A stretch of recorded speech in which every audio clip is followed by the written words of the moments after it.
Welcome to my channel. Ngayon magluluto tayo ng stem lettuce with fish meat. Ayan. Ipa-fry ko lang din yan. Ipa-fry ko muna yung fish.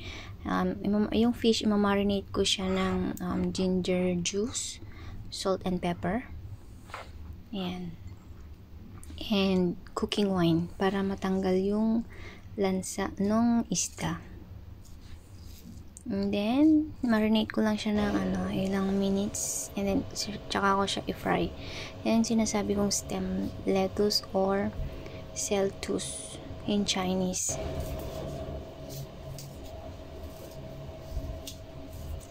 Ayan, tatanggalin ko lang yung dahon niya, hindi nagagamitin yan, itatapon ko na. Yung kahoy lang niya ang kukunin ko dyan, tsaka tatanggalin lang din yung balat.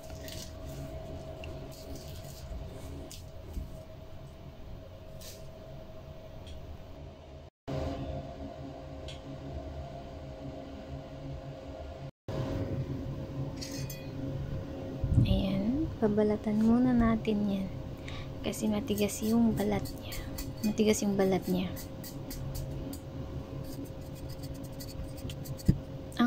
Pwede ring isalad yan kasi siya, sweet, crunchy.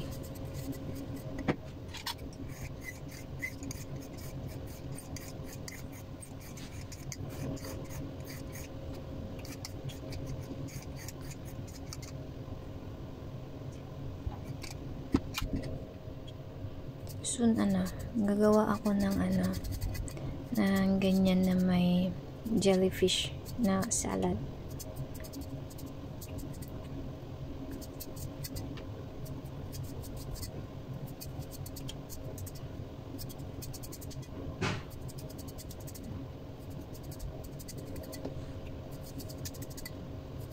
Pagkatapos ko niyan balatan, hiwain ko lang siya ng manipis.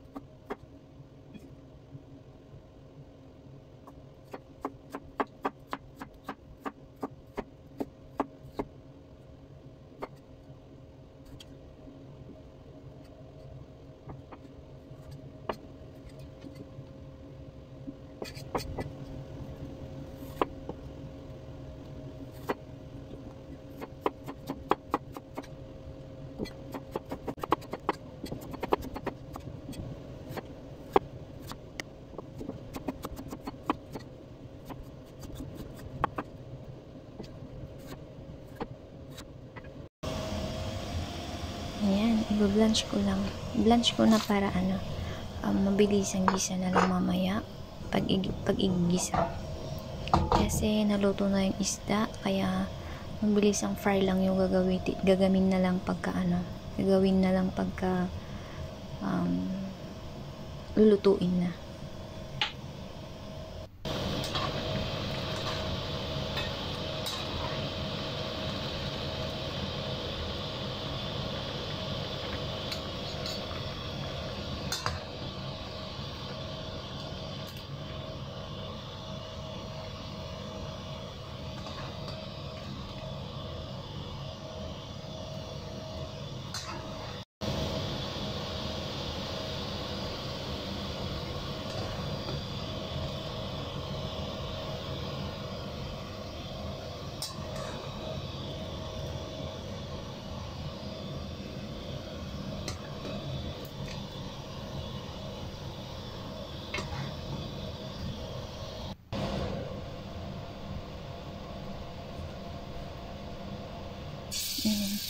Piprito ko muna yung isda. Yan yung pang-aano natin. Pwede rin siyang haluan ng pork or chicken meat. Pero sa akin isda yung ginamit ko dyan.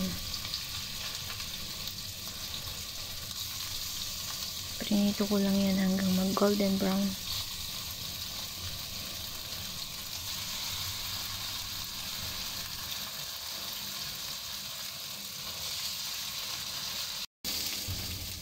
Ayan yung unang salang.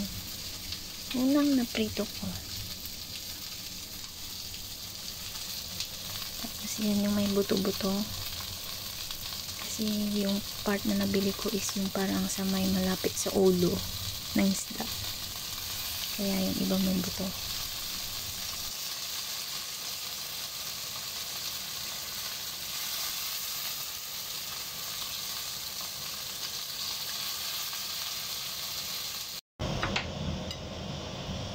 Ayan, magigisa na tayo. Kailangan lang is yung ginger at saka garlic. Walang onion, garlic.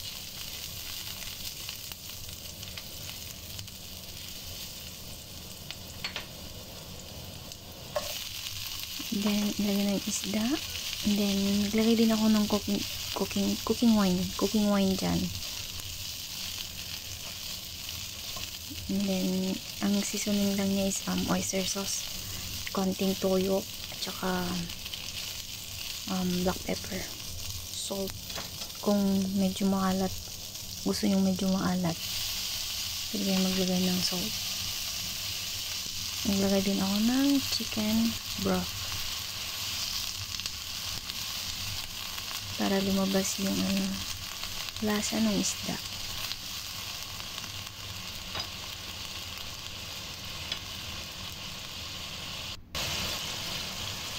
Ayan, oyster sauce.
Ayan yung final product.